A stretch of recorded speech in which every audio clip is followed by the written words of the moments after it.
Hi, everybody. Welcome to today's webinar with IANGEL Kroc, Queens Bench, and the District Attorney's Office of San Francisco. We're all very proud and happy to be here with you with this training on trauma-informed representation during COVID-19. My name is Anya De Marie. I'm the External Affairs Strategist at IANGEL. I'm very glad to be hosting you as well as doing this work with Iman. Iman, would you introduce yourself? Hi, my name is Iman, and I'm a rising sophomore at Wellesley College, and this summer I'm interning with IANGEL. When we talk about how do we protect survivors and stand up for survivors right now, especially during COVID-19, trauma-informed care or a trauma-informed approach is the very beginning place that we start. So we're honored to have this, be able to have this training and present it with you today. The only other thing I want to note for you is that we have a lot of people. We have almost 80 people registered for today's training. With that, I would like to pass it to Andrea, the Executive Director of IANGEL. So, hi everybody. I'm the Executive Director of the International Action Network for Gender Equity and Law, where we work for transformative gender justice.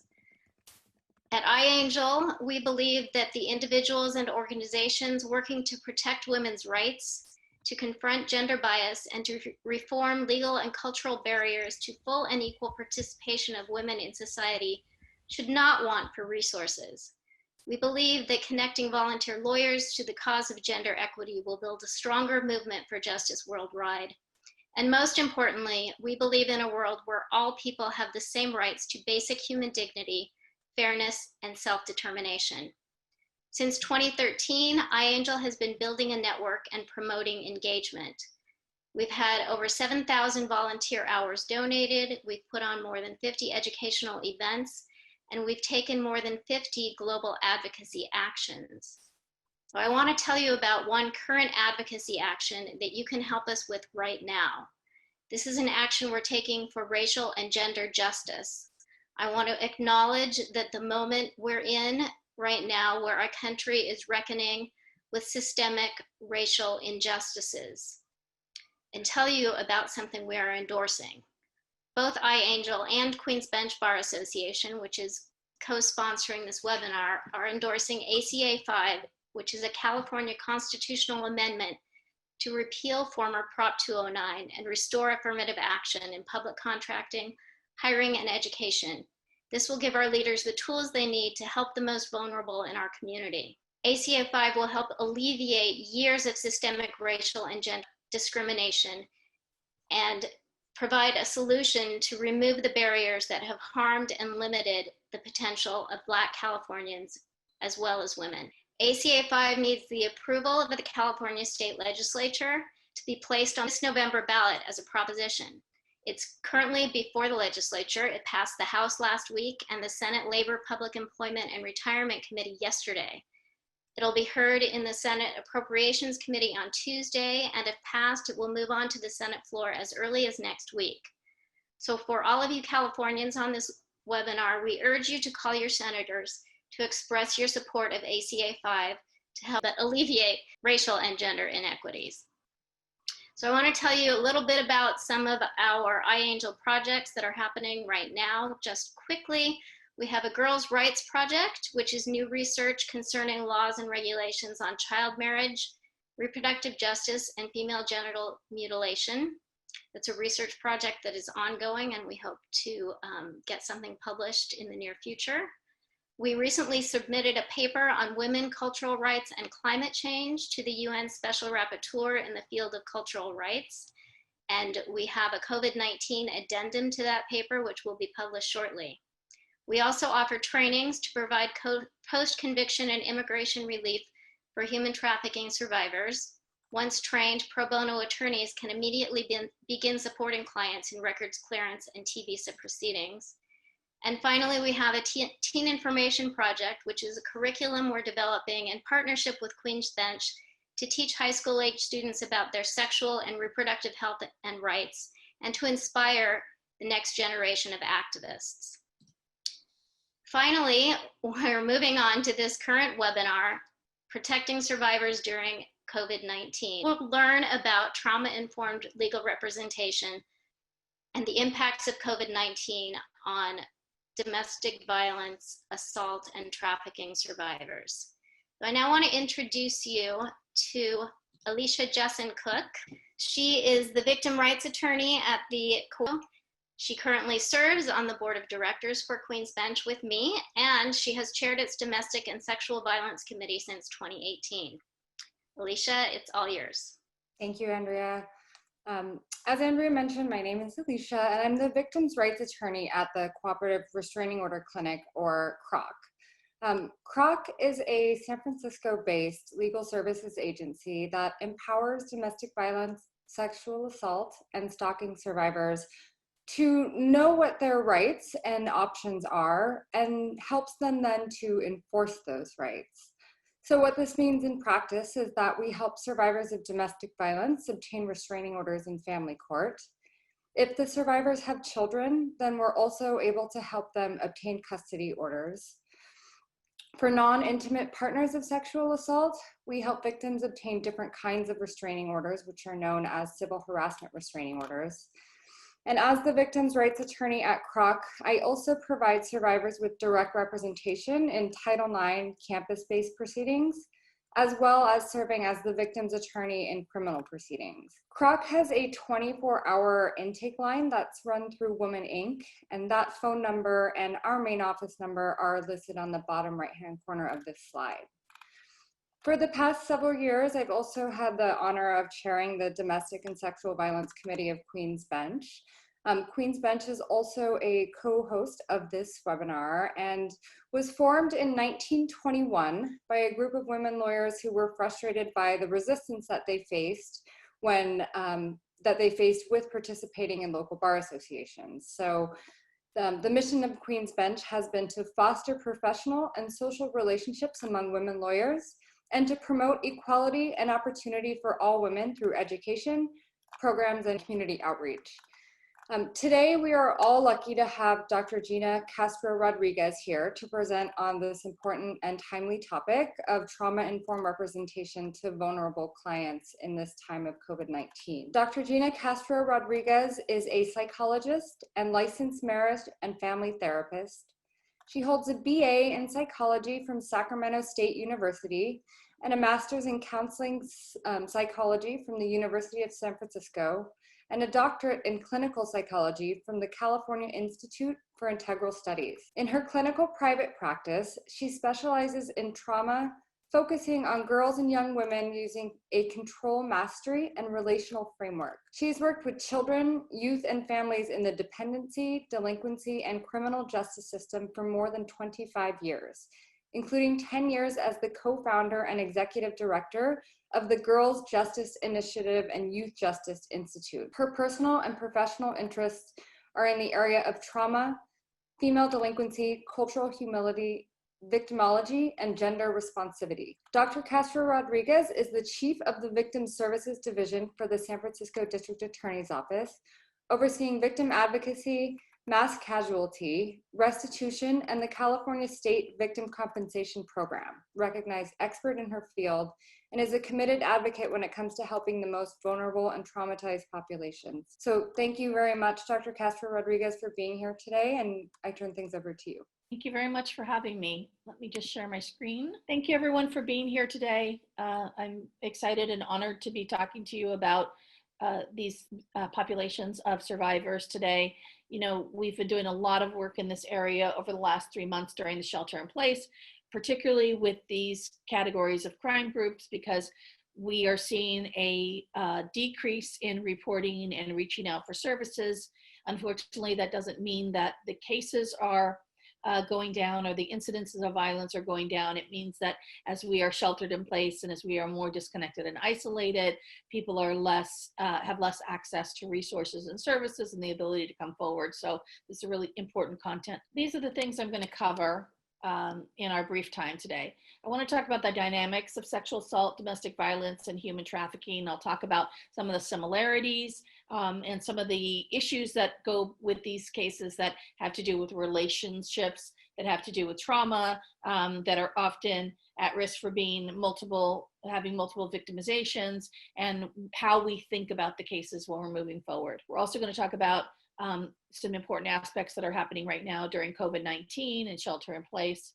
I want to talk a little bit about how trauma affects a survivor and how they may look different when they've experienced these types of violence versus another type of violence. And then some tips on communication with survivors, some things to be mindful of when we're engaging with survivors, and how to reduce re-traumatization when we're working with them. And then finally, I'll leave you with some resources for survivors that are active right now that you can share with people that you're working with, and that we hope that people will access when it's needed. So first, we're going to talk about violence and human trafficking. So we're going to talk about the dynamics of all of these crimes. So any survivor of violence in these categories, and today we're going to talk about women, although men are victims of these types of violence. Also, the predominant victim is women, and so we're going to talk about them today. We'll also talk about transgender women and their additional vulnerability with these kinds of crimes. So some of the similarities in these cases have to do with a history of trauma, usually in childhood, before becoming a victim of the either human trafficking, sexual assault, or domestic violence. And the way we know that's related is that people that have childhood trauma, who have been either hurt by the people that were supposed to protect them, or haven't been protected by the people that were supposed to protect them, or have been at increased risk and danger during their childhood, actually grow up with a framework and a worldview that includes some violence and lack of safety in their existence. And unfortunately, that puts them at risk in the future. So the biggest predictor for us of ongoing violence is past violence.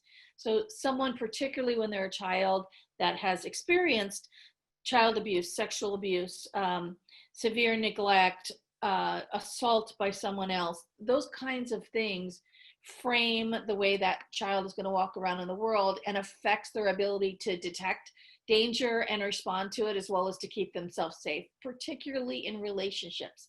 And domestic violence, sexual assault, and human trafficking all have a relationship component to them. In some way, in most cases, there's some connection to a person. And again, somebody that was supposed to keep them safe or take care of them or be a partner, and that relationship didn't provide that kind of safety. And so the history of trauma is really important in these cases. The second is that in all of these kinds of cases, we have delayed or no reporting, some more than others. Sexual assault we have very, very low reporting rates. Human trafficking, we have very low reporting rates. And domestic violence, we still have low reporting rates. And that's because these cases are very complex, and that the victim often feels like they either contributed to, played a role in, or don't deserve to reach out and get resources or support or make change for a variety of reasons. And so these tend to continue in the context of a relationship and last for a very long time before there's any external resources that come in and try to help someone. There's a lot of feelings of shame and blame, whether those are deserved or not, that women internalize a lot of shame and blame for their own decisions, their own choices, their own roles in their own abuse.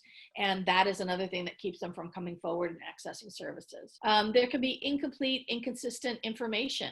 Either they don't have all the information that they need, and so then they don't want to come forward because they don't have a lot of information to share. Maybe they don't know a lot of information about the person who hurt them, or maybe they, are giving inconsistent information. They're not sharing all the information because they're trying to protect someone. When women are engaged, even in their own victimization, they're often protecting someone else. So they're doing things with, for, or because of other people. So it's really important that we remember women are relational, and that we take a lot of responsibility for other people, and that sometimes that gets in the way of us taking care of ourselves and being safe too. The other one is that there's often fear that they won't be believed. So unfortunately, this comes from the reality that often women are not believed, and that their experiences are challenged, or their role in the experience is challenged, and that they're questioned about their own participation before they're questioned about what happened to them. So many people don't come forward because they don't want to have that re-traumatization. Sometimes coercion and threats are used by the person that's hurting them, and that prevents them from being able to get assistance or get help in stopping the violence. This is particularly at play in intimate partner violence, and we've seen everything from immigration status be used as a threat, to money, to housing in the Bay Area is a big threat for people because it's hard for them to leave, and get another home or live somewhere else, have another residence. Employment for LGBTQ people. There's been threats about outing their sexuality to their family, to their employers, to their friends. So anything that makes the victim vulnerable can be used in an exploitive way against them. There's intimidation, particularly if there's a power dynamic imbalance in the relationship, which we often see, whether that's financial, having to do with immigration status, having to do with social connection. Those kinds of things can come into play in these relationships. We also see a lot of emotional abuse, and that can look very different for different people. It can be, on human trafficking cases, I've seen a lot of cases where a person who's being trafficked has come out of an environment where there's been a lot of abuse or there's been a lot of violence, and then they come into a relationship with someone who's going to potentially exploit them, and that person may start off being kind to them, taking care of them, providing for their basic needs, and then later using the experiences before that relationship, the abuse by their family or the lack of connection with their peers or their friends, to use that as a way to emotionally abuse them and keep them isolated. So to say your family doesn't care about you, they hurt you, your friends don't take care of you, that you're not their priority, I'm the only person that you can count on, and here are the things I need you to do for me. And then the last one is one that we see across the three crime types, and that's economic abuse. So either controlling money, withholding money, determining where money gets spent, not allowing access to it, using money as something to be controlled with, so not allowing them to have transportation, or withholding money so that they can't go anywhere else, so they don't have money to take care of their children. There's a lot of ways that money gets used in these different kinds of crimes to control someone who is the victim. I usually talk about myths because I think that even if we don't personally support these myths make their way into our culture, into our society, and they get perpetuated even in the work that we do.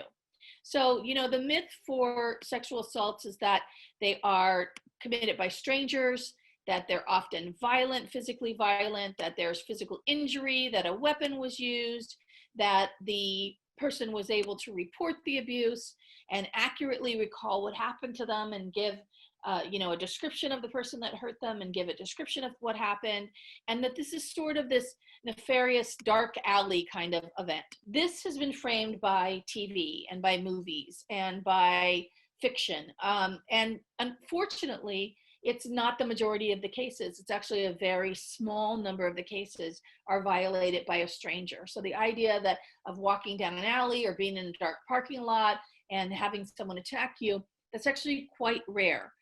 Which is good, but the part that we miss then is that the majority of people who have experienced a sexual assault have experienced a sexual assault by somebody that they knew, somebody that they trusted, somebody that they had some type of a relationship with, and that's about 85% of the cases. So why is this important to know? Because when we don't see the reality of what the experience is really around sexual assault, then victims are not believed. The cases don't get investigated because they assume that the survivor had some role in dating the person or friendship with the person, and that they refer to this as the he said, she said predicament, which really, this is about a physical violation against a person, a violent sexual act against them, but it's seen more as a question of consent or a question of interpretation of what happened around these events. And the cases that don't involve the stranger or the violence or the person in the dark alley then aren't considered to be real rape cases, and they're harder to prosecute. So even if we can investigate the case, and even if a charge can be made against the defendant, then often we have to deal with a jury who also doesn't believe that this is a real rape because of the circumstances surrounding it. So we have to go through multiple barriers in order to get a group of people to believe that this can happen, even in a relationship that may have been between two people who knew each other, two people who were dating, two people who were married, two people who have long-standing relationships, that there can be non-consensual sex that was that is considered rape in the cases that don't look like the myth side of this board. One of the really important factors here is to remember that most offenders repeat this crime. So because this crime is not about sex and this crime is about violence and control, this is a framework for the people that are walking around committing this crime. And so when we don't take these cases seriously, not only do we hurt the victims, we also provide an environment where more victims are hurt. Remove the person from the danger, the perpetrator from the danger, and we don't do anything to make that person better so they don't hurt people in the future. Let's talk a little bit about domestic violence myths. So some of the myths there are that victims are weak or can't protect themselves. Victims like or in some way want the abuse because if they didn't, they would leave. That all victims want to end the relationship, that they, if they leave, it's because they've hit some sort of a wall and don't want to be part of the relationship again anymore. And that victims can't help themselves, that they need external people to help them. So these are myths. Victims of domestic violence are not weak. They are, for many reasons, in a circumstance where their relationship is out of balance. There's violence included in it. And there's the existence of both love and violence in many of these relationships. They don't want the abuse. Many of them want the relationship, but they don't want the violence that's included in the relationship. And the hard part is that they can't control what the other person does. They can only control what they do and may have to eventually make a decision to remove themselves in order to protect themselves, but that they can't change the behavior of the other person.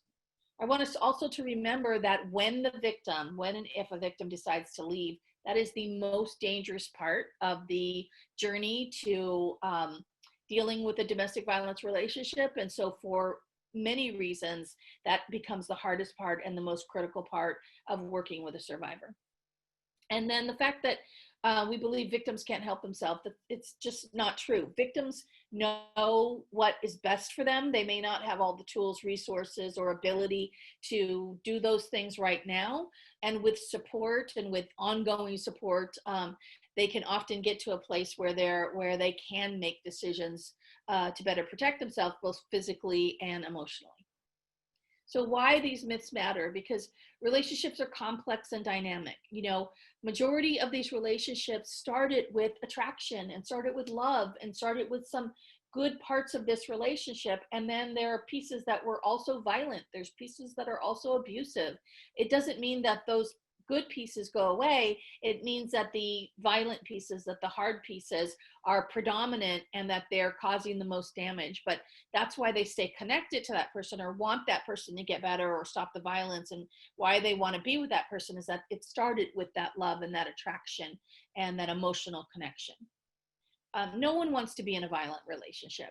They are just accepting violence in some degree in that relationship because of the other side of the relationship, because of their, because they have children together, because they have a home together, because they don't want their kids to grow up without a parent, because of immigration status or economics or housing or their emotional needs. There's a host of reasons why someone stays in a relationship, but it's more complex than just saying they're willing to tolerate or sacrifice themselves to the violence. These relationships also, we should look at them as a complex relationship with both pieces, both love and violence, because when we try to get in between a survivor and the person that they love, we're going to get a lot of pushback because what they wish is the person they love would just be better. Not using substances, not being violent, not risking the health of the partner or their children. They actually just want that person to be better, and that isn't always the case. And then the last thing is victims have agency in their own lives, and we should be including what they want and where they want to go, what direction they want to go, and when and if they want services or resources in the work that we do with them, because this is their life and we're trying to provide them more options and more tools and resources, but they're the ones that have to live this life. All right, human trafficking, just a few of the myths. Only poor, uneducated are at risk. Victims choose to do sex work. Victims don't want help. Victims need to be rescued. So along with the other populations we've been talking about, survivors of human trafficking are incredibly strong people who have survived really horrific, traumatic things in their lives. And what they are learning to do, or what they're doing in commission of engaging in these relationships, is that they're trying to fight for their own survival. And so it may be that they're jumping from one situation to the next because it's a little bit better, it's a little bit safer, it's a little more connected, or it's a little bit more stable. And it's just not, it's not completely safe, but it may be safer than what they were in before. It doesn't know socioeconomic status. It doesn't know race.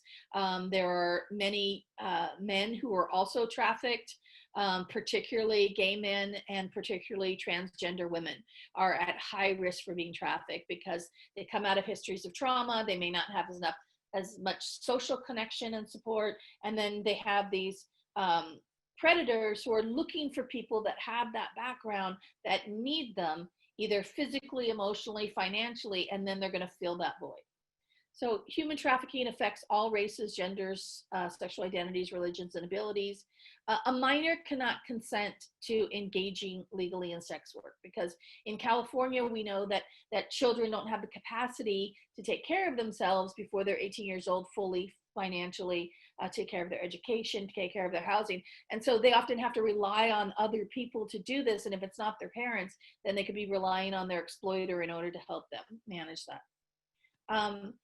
Victims have different timelines for help and when they're ready and able to be able to make changes in their lives. And sometimes they're protecting other people. They're often protecting their family, they're protecting children, they're protecting their friends. They can even be protecting other young women or women that are being exploited. And the term rescue does not fit for most victims because they're not sitting there just waiting for someone to come in and rescue them. They're surviving. They're surviving in a way that still exposes them to harm and is still dangerous and is still hurting them in some way, but they're surviving. And so when we use terms like rescue, we take away their agency and their power. All right, let's talk about some important aspects going on during COVID-19.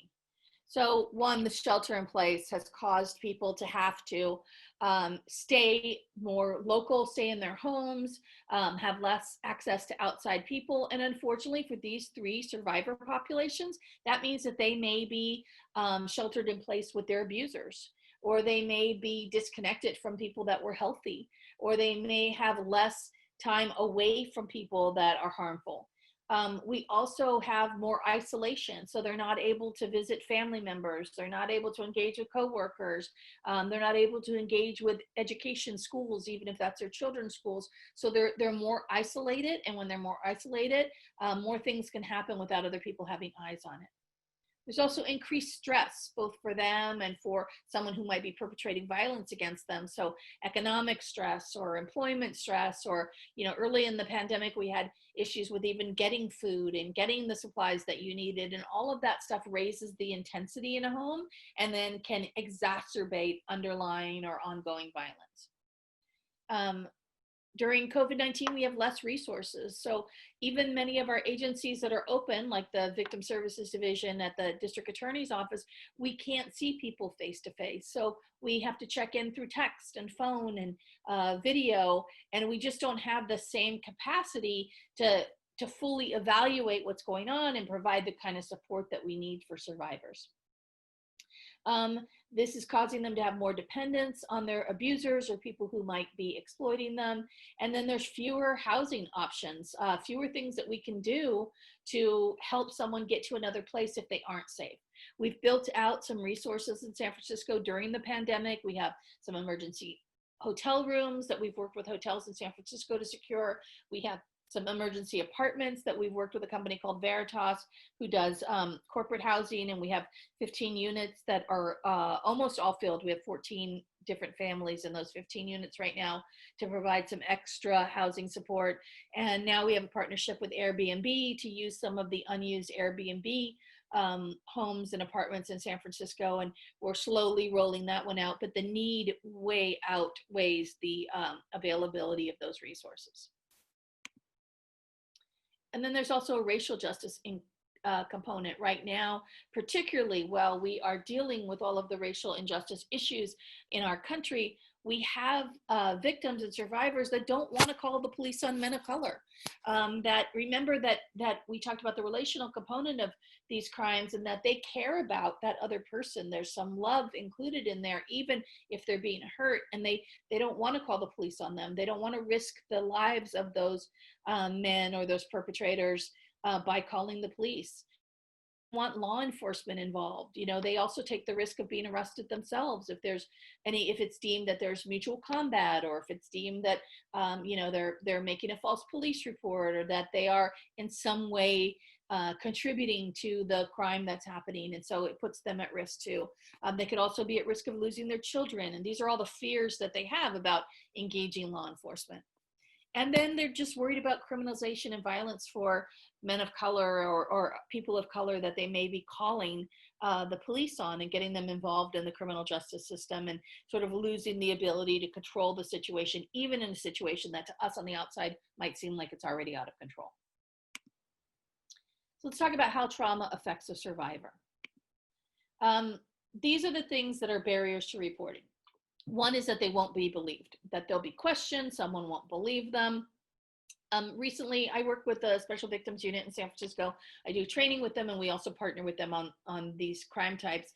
And one of the questions that SVU asks a survivor right away is, what were you wearing? It's an incredibly triggering question for a sexual assault survivor.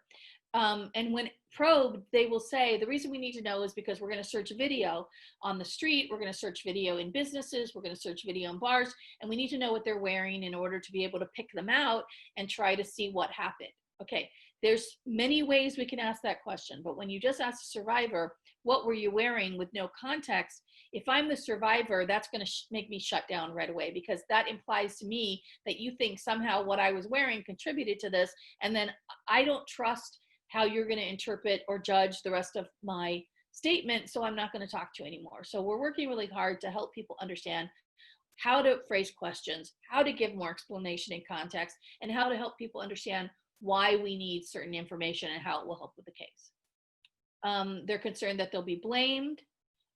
Sometimes they're afraid for their own safety. Remember, I said that for domestic violence survivors, at the point of leaving their abuser is the most dangerous and the most lethal part of that journey, and that many of the cases where we see where there's escalated violence or even homicide or attempted homicide happens at the point that the person leaves. So this can be a really dangerous time. They may have their own criminal behavior, either currently or in the past. You know, we have a policy in San Francisco where sex workers can report being victims of crime without being investigated or charged for any crime that they were in the commission of while they were victimized. So whether that's drug possession, drug sales, or solicitation, they would not be investigated or charged for that. We had to work very hard for 2 years to pass that policy so that sex workers could come forward and report that they were a victim of crime. But many people don't trust that the system is going to protect them. There could be financial constraints. I cannot stress enough how important housing is in San Francisco, that it is not possible for most people to get out into the open rental market if they've been in either public housing or they're in some kind of rent control, that they just can't afford to start over in a new place because of the constraints we have with such high prices here in the Bay Area. It might be because of their immigration status and their inability to come forward. They're feeling that they're risking their own safety or risking being deported if they come forward. Even though we're a sanctuary city, even though many of our services, including ours, make that clear in the beginning, it's something that if we can't guarantee it and they've had experiences in the past, then that is going to be a realistic worry for them. Housing I've already spoke about. And then the last one, they don't want to repeat and tell their story over and over again. And that every time they tell their story, one, it's re-traumatizing for them. And two, they take the risk of being judged by someone. And it happens because they're going to have to tell the story over and over to multiple people, even in the best case scenario. So they're going to have to tell the responding officer or patrol officer. They are probably going to have to work with the Special Victims Unit and retell it to them. They're going to have to tell the advocacy agency that they work with or the housing people that they work with. They're going to have to tell our office and Victim Services so that we can assist them with the case and update them on what's going on and talk about their Marcy's rights. And all of those times that they have to retell their story is really hard for them, and it takes away their ability to have confidentiality and protection over their own experience. It's a really hard place for victims to go. All right, let's talk about some of the emotional responses. So, you know, when your control has been taken away from you and you've been hurt or victimized, your first emotional response is to try to regain control. You want to take back some control, whether it's how you report or don't report, how you talk to someone or don't talk to someone, whether or not you answer questions. All of those things are a person grasping for the control back in their lives because something terrible has happened that's taken that away from them. Sometimes they can display shock and disbelief, even helplessness, because this has overwhelmed their coping mechanisms. It's more than they can manage in this moment. And so one of the ways our brain deals with that is to sort of dissociate it, and it feels like it's not really happening. Maybe like it's a dream state or it's not real. Maybe you've experienced that if you've had a loved one with a health crisis, or you've had a loved one pass away, or maybe even in the early stages of this pandemic, feeling like it doesn't feel real yet. That's our brain trying to manage the context of it.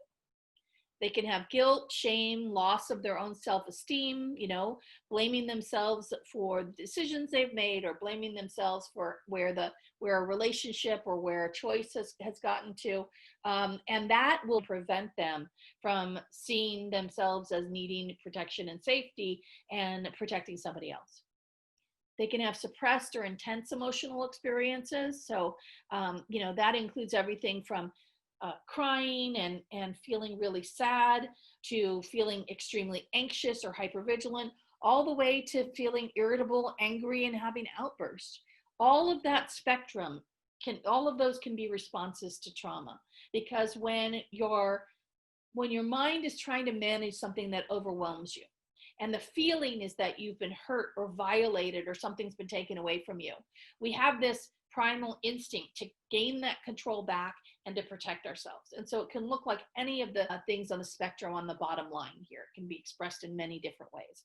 The problem is when we have irritability and outbursts and anger, we often then begin to blame that person because that person's hard to work with. That person doesn't take the support that they're offered. That person is not cooperative. And so then we either tend to just dismiss that person and stop working with them, or we don't believe them. But I want to express very strongly that the whole bottom row can be responses to trauma. All right, let's do just a couple of minutes of neurobiology. We all have a stress response system. You may have heard of it referred to as fight or flight. Fight or flight is the colloquial term for the HPA axis. It's the hypothalamus, pituitary, and adrenal axis. And what this axis does is it's our survival mechanism. So the hypothalamus, which is in the center of our brain, in the emotional center of our brain, is sort of like a danger detector. And it looks at situations through our five senses and takes in information that tells us when we're in danger in some way. Now, people who've experienced a lot of violence or a lot of chronic trauma, that sensor is kind of dulled because of all of the experiences that they've had, but they still have it in some way. They say it may just be not functioning to full capacity. And so that hypothalamus sort of reads the environment and scans for when there's a dangerous situation. And when something dangerous happens, it releases a hormone, corticotropin releasing hormone, that tells our pituitary gland, which is also in our brain, to get the body ready, because our body is going to need to respond to whatever that danger is, whether we have to fight back, whether we have to run, whether we have to hide or duck, whatever the situation is going to be, our body needs to have the energy to do it. So the pituitary gland uses this activating cortisone hormone, releasing hormone, to tell the adrenal glands, which sit over our kidneys, release glucose and some other chemicals, cortisol, epinephrine, norepinephrine, release these activating chemicals so that the body can protect itself. It can fight back, it can run, it can hide, it can move something out of the way. And so the adrenal glands are going to rapidly release those hormones throughout our body. Those hormones are the things that make us feel anxious and activated. So your stomach might get a little upset, your hands might get a little bit sweaty, your breathing might get a little bit shallow. That's because our we're getting ready to be able to protect ourselves. When our bodies reach a saturated level of that glucose, the next thing that's going to happen is the body is going to send another message back up to the hypothalamus and tell it to turn this system off because we don't need it anymore. We're now in a safe environment, or we're now away from the person that was hurting us. Now, that mechanism, when used rarely or occasionally, helps protect us. It helps keep us alive. But when it's used over and over and over again, because we are in dangerous situations over and over again, or we're victimized over and over again, or we are in, a situation where we have to fight back or engage to protect ourselves over and over again, then this system becomes dysregulated. And what ends up happening is it activates even when we're not in danger anymore. So this is what, anxiety is about, or panic attacks, or PTSD. The underlying biological mechanism of them is this HPA axis activating because the body believes it's in danger, even when we're not physically in danger anymore. And it's because we have activated the system so much that we've dysregulated it, and it can't calm itself back down the same way anymore, and it activates without getting the real message from the hypothalamus that we're currently in danger. So this is what we're trying to avoid, because once this happens, then we get a whole host of symptoms that are very hard to deal with, like not being able to sleep and being hypervigilant and re-experiencing the trauma, recalling the trauma. It affects our mood with depression and anxiety. It affects the body because those chemicals store in our fat cells, and when they continue to be released, they actually attack the body and they cause long-term health problems. So this mechanism we want to keep healthy, and one of the ways we do that is to keep people safe. And then the second way is to help them learn how to soothe the body so that we don't have this mechanism going off when it's not necessary and needed. So I want to touch briefly on trauma. Trauma, those chemicals that get released during that APHA axis, like the cortisol, the epinephrine, and the norepinephrine, those chemicals flood the brain. And when they flood the brain, what happens is they disrupt systems in the brain. And one of the things that they disrupt is memory. So your memory, the interpretation of memory, and the ability to provide context to memory happens in the hippocampus, which is in the center of our brain. The center of our brain is the emotional center of our brain. And the hippocampus takes the information about the memory, it puts it into context, it gives it texture, and then it helps put it into long-term memory.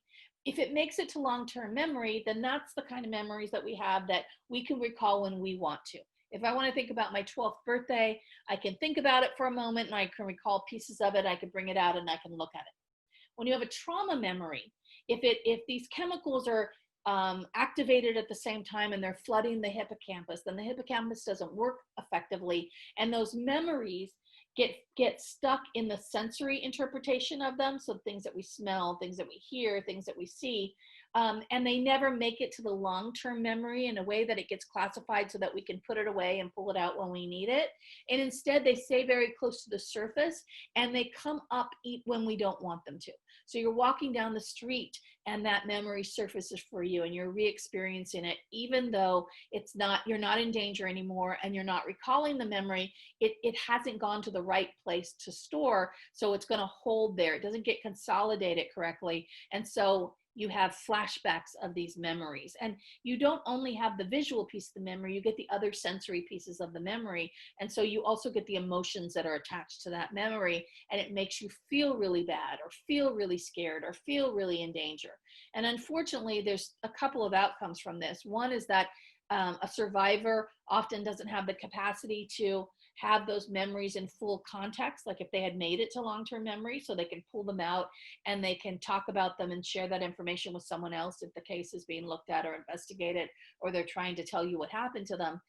They may only have pieces of those. And we talk about it as if they're, because the information didn't get processed fully, they sort of get stuck on this island. So they may have an island of memory with a piece of it that is strong, like maybe a smell or maybe an image, but they don't have the whole context of it because it didn't get correctly.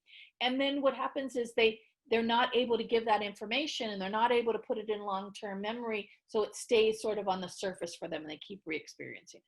Both of these structures that are used, the hippocampus and the amygdala, in interpreting a memory and then storing a memory are very sensitive to these chemicals that happen during the HPA axis, and unfortunately are the things that disrupt the way that we store memory and then can recall it. So this is really important when we're talking to someone about what happened to them. So how does it affect recall? We have these islands of memory. So these fractured memories that sit on a surface and don't get put away the way they were supposed to. Sometimes they can be scrambled or fragmented or sketchy. They've only got pieces of it. Often they're non-sequential. So the pieces that have the most emotion attached to them are the pieces that they'll remember the best, but they may not remember it in a sequential order. They may remember the most salient or the most emotional pieces first. It's not fully contextualized. If you've ever had too much to drink and someone tells you, you were dancing on a chair, you might remember a moment of that memory, but not the context around it. That's because the consolidation of that memory was disrupted by chemicals, and therefore it wasn't put into long-term memory storage so that you could pull it out and have the full context. So that happens to people who are survivors of trauma, even without any substances involved. It can be misinterpreted. Our brain tries to fill in the blanks when we don't have a full image or idea of what happened. And so it may not be able to interpret that information. And it could get more accurate, but it may take time for that information to come together. I'm noticing the time, and I want to just get through a couple of slides here. This is about somatic memories. We remember sight, sounds, and smells stronger than we do verbal memories. The state that we're in when we experience the memory determines the state in which we can recall it. And then sometimes we have this somaticization of trauma that we may not be able to express it verbally, but we have pains, aches, symptoms, even sensations that are associated with the trauma. I don't unfortunately have time to go into all of this, but I want to talk about how important it is to help a victim with interpret the sensory information, to think about what the peripheral details are, asking about what are their thoughts, their feelings before, during, and after the event to help them reconstruct some context to the memory. And then remembering that we have to have patience and we need to give privacy and validation to what people have experienced. Focus on respect and empathy, making eye contact, giving a lot of choice in our interactions with survivors because their control has been taken away. So as much choice as we can give back is really helpful. Making sure that they're safe and comfortable when we're talking with them, when we're working with them, making sure that they have support people to be there with them, making sure that we're not leaving them waiting, particularly with their own thoughts and feelings, and that we're trying to expedite things and make it can. These are just some tips about what not to say.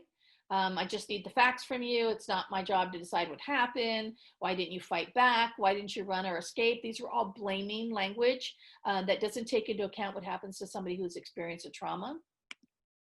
And then some effective things. So establishing trust and rapport, helping the survivor have some control, establishing a partnership between you about what you're going to do and what are your next steps are going to be.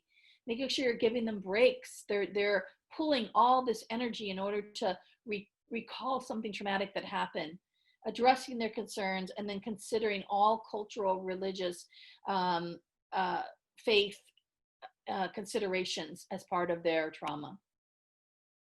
Here's just some more information about interview, good interview and bad language. And then why wait? So I train special victims and police departments not to interview, if at all possible, in the first 24 hours because they're exhausted from whatever has happened physically and emotionally. If there's drugs or alcohol in their systems, that's an additional mechanism affecting their recall and their memory. They may have physical and cognitive impairments associated with either the violence or with their emotional state. They need time to process what has happened, and they need time to make arrangements to have support there to be in a safe place to talk about their story. These are just some tips for after the interview and how to close it up. And then we always want to remember that we're focused on reducing trauma. So we want to not create disempowerment, disconnection, not be dismissive.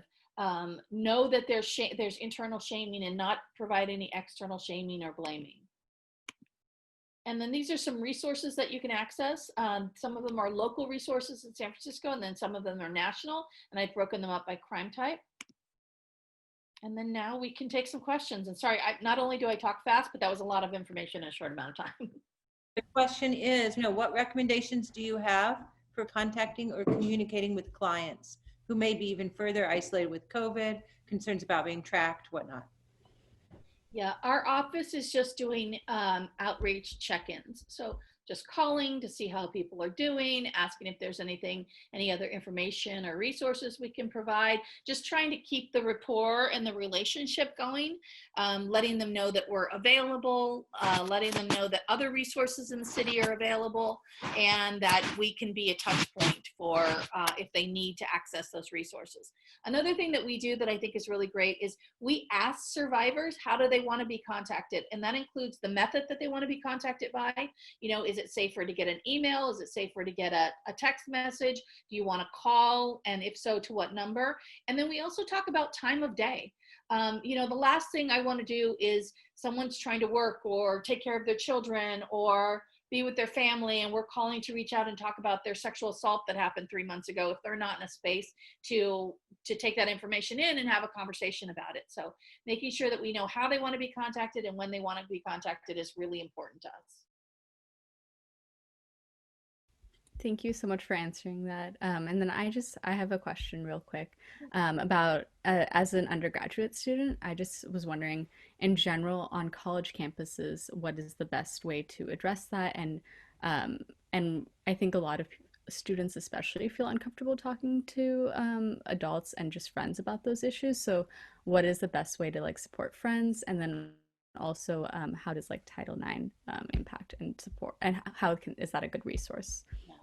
It's a great question. So we have a relationship with 9 universities in San Francisco. We have memorandum of understanding, and what we do is education and outreach to those schools every year. And then we also do an event in the fall where we do outreach on each of the campuses. And here's what we're trying to provide.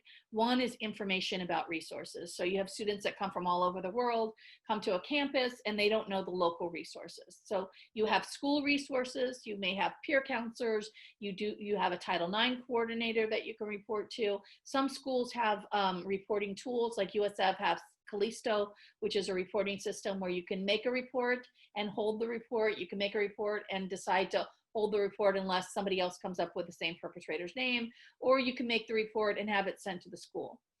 So there's the school resources, and then there's the outside resources. For instance, on a sexual assault in San Francisco, the only place to get a forensic exam is San Francisco General Hospital. Most people don't know that, especially if they're coming from out of town. And so we don't want you to go to the wrong hospital or get sent from hospital to hospital. We want to know what your options are. The that we do is we try to do a lot of prevention and support for bystanders. So what can you do if you're a friend that gets called by someone that says, I was hurt in my relationship, or I was sexually assaulted, or someone is targeting me for exploitation? And there we want to provide you a lot of resources for you to give to your friend or to your family member as support, because we want a lot of options for that person. There's multiple decision points they can make, but what we want to do is reduce the harm. So we post a lot of information about resources and connections, and most of those, as you'll see on the resources I post, are 24 hours a day, because the reactions to trauma are often associated with sleep and night.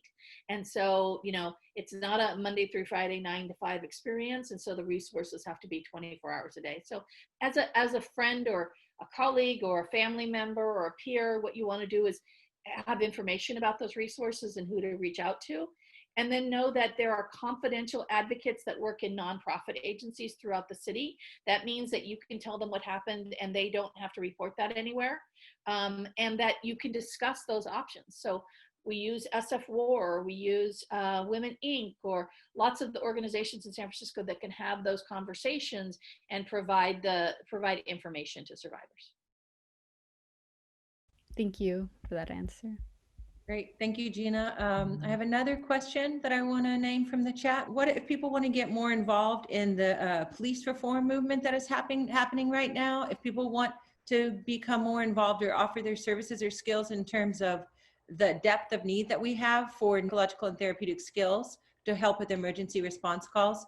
This is a question from a survivor leader in the chat, how the survivors can be involved and support and lead this movement, but also I'd love to hear from you from the DA's office. What's going on now? How can we be more involved? And can you please direct us? Great, happy to. First, there are lots of organizations in the community that you can volunteer for.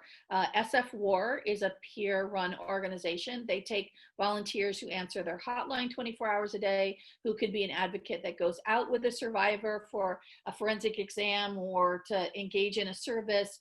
They can be there for interviews. They can be there for court cases. So they have a whole training program for survivors who want to become part of their services. The Trauma Recovery Center also has a role for survivors. They have a speakers bureau that goes out and talks about their experience and helps train system players and how to better work with survivors of sexual assault, domestic violence, or human trafficking. You can take a look at some of the organizations that I put in the resources that you can connect with that have lots of opportunities and needs, particularly now around supporting their hotlines or supporting some peer advocacy with the clients that they work with. From the DA's office, we have a few opportunities. One is we have a victim of crime advisory board, and that board meets once a quarter. It's all people who've been victims of different kinds of crimes, and they provide input into the kinds of services that we provide, the policies that we create, the work that we do out in the community. If anybody is interested in that board, please send me information. My contact's at the end of the PowerPoint, and I'm happy to connect you with the person that runs that board. We also have an advisory board for women's issues. We have an advisory board for formerly incarcerated, API, Latinx, African American. So we have a variety of boards that people can serve on where they learn about what we're doing in the office and then provide input and support to help us do our job better. We also, when pre-COVID, we have a really intense 9-month internship program where we train people to be victim advocates. Unfortunately, that's on hold right now because we can't do in-person training. But we do also have opportunities for people to come in and learn how to be a victim advocate in the justice system and work with the clients that we work with. Thank you so much for that answer. And then our next question comes from Renee. Just saying, could you speak more to the portion at the end where you talked about communicating with survivors and just go a little bit more in depth into that? Yeah, sorry, I had to cut a little bit of the content, but let me talk about what the most important thing there is. The most important part of working with a survivor and communicating with them effectively is to listen, to have non-judgment, to show empathy. And empathy is not feeling sorry for someone. Empathy is trying to put yourself in their position and understand what might have happened to them and how they might have felt about it, how they might have dealt with it, how they might have interpreted their ability to make decisions or choices during that time and connect with that feeling. The other important thing is to remember that we all have different experiences, histories, background, context, and that we're only walking around with the lenses that we have. And when you do this kind of work, you have to be able to take that off and look at what is happening for the other person. So where you might not think that, staying with someone because you have children together would be in your frame of reference, it might be incredibly important and valued to the person that's sitting in front of you. And we need to work from their context and their reality and what's important to them, not what's important to us. We want people to be safer and less harmed, but people are also, they have their ability and their right to their own autonomy and to make their own decisions for themselves. And it's not always easy to work from that framework, but it's important to work from that framework, because if we try to make decisions for people, if we try to take their control away and paternalize them by deciding things for them or moving them down a path that we want, we're replicating the same control and power and abuse that the perpetrator is. And so what we really want to do is provide options, resources, and we want to be there whenever in their context they're ready, able to take those kinds of changes. And reminding them that this is not a one-time destination. This is a journey that they're going to be on, and that the journey might be hard and long, but that you're going to be there during that. Great, thank you. Iman, can you ask Sophie's question? Yes, of course. So Sophie says, speaking from experience, being a victim and witness is difficult and hurtful at best. Is there any improvement to make a process of being a victim witness better? It's really important that survivors give us input about this. One of the things that we've instituted over the last 6 months is that whenever there's a charging decision made in our office that a case is going to be charged or a case is not going to be charged, we invite the survivor to come in with whatever support they would like, whether that's a person or a group of people, and our advocate, and they come in together and they get it fully explained by the attorney why we could or could not charge, what evidence we have or don't have, and the process, so that the survivor has an opportunity to ask questions and to give input and to understand where the system is not able to move forward or where it is moving forward. Believe it or not, prior to that, that was happening on sort of an ad hoc basis. So that's now part of what we do. The other thing that we're doing is we're trying to offer more options for survivors in cases that don't get charged or don't get investigated. And so we're looking at restorative justice practices to offer in some cases where survivors might be able to play a role if they want to in hearing from the perpetrator and understanding why this happened or how it impacted them or what they want moving forward. And so we're building out those options now to offer them to survivors. It's just really hard. I'm trying to train officers and patrol and investigators and attorneys on how to better and more effectively communicate with survivors so that they take some of the points that are in the PowerPoint and use better language and engage in a way that's more empathetic and less shaming and more focused on what the needs of the survivor are. So we're working on a lot of those things to try to make the experience better. It's just a hard experience. Thank you, Gena. On behalf of IANGEL and all of our partners who have collaborated to pull off this training, I want to say thank you, everybody, for attending. The original idea for this came out of women being in conversation and knowing we need to find a way to address the impact of survivors right now. And it's pretty impressive, the very short timeline in which we jumped in together to create this training and share it with y'all. So I'm thrilled that so many of you are here with us. Thank you, Dr. Gena Castro Rodriguez, so much for volunteering to step up and share your knowledge and your experience and perspective with us. Looks like great. Yeah, when is the next training? So to be clear, the idea is that with this new initiative, how do we protecting survivors during COVID-19? This is our first step at a collaboration and addressing this. There's a lot more to do, and we are ready and willing to do it. We want to hear from you. What are you interested in? What trainings do you want? What sort of support is needed? Who wants to volunteer and how can you do so? Please contact us, because this is a collaborative effort that we're going to continue to build together. I believe some of you have made comments in the group introduction about your interest in where you're at. Thank you so much. We'll follow up definitely from this. You'll get an email with the PDF of the slides. You can share this Google Doc. Let's see, any other? Can I just say too, if you're interested, Yeah. we do a lot of training, and right now we're doing all of our training virtually. If you're interested in getting on our contact list to hear about our upcoming trainings, you can email victimservices@sfgov.org and ask to be put on our contact list, and you'll get updates when I do trainings or other staff members do trainings for our office. Great. I also want to add that CROC, the Cooperative Restraining Order Clinic as well, that Alicia works with, does technical assistance and trainings. I've dropped in their website as well as email to access Gena's office in the chat. Iman, did you have something?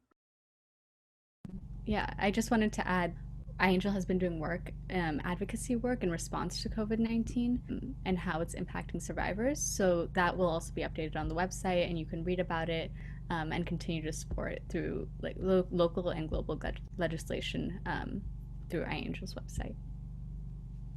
Thank you. I see another question, Gena, that's come in, very important, from Nicola Vila. I would love to hear more about survivors who are non-citizens I can also help on that aspect. I'm an immigration lawyer who works with survivors. That would be great. If you could contact us, I'm happy to put you in contact with our, we have a special populations supervisor that works in human traffic, sex assault, and domestic violence, and I'm sure they could use the resource. And also we have some partner agencies. We work with Mujeres Unidas. We actually, they have a contract with us to do outreach in the community and work with survivors. And so there's lots of connections we can make there. Great. I believe that we are wrapping it up. We're starting to get a lot of comments. Thank you, everybody. Thank you for attending. Thank you for your presence. I want to again thank all of the panelists. Thank you for sharing your time and your leadership. Any resources that are shared, we'll be compiling and putting out. We'll send a follow-up document. In conclusion, I want to you know, it's not an easy time, but this is absolutely the time to show up. And so I'm thankful that all of us are here today, and we're going to keep moving this forward. So thank you for your work, and thank you for your presence. Thank you, Dr. Castro Rodriguez. Thank you, Alicia, Justin Cook. Thank you, Andrea Carlis. Thank you, Iman Khatri, for being here. And we will talk to you again soon. You'll be receiving an email from us. Thank you. Thank you.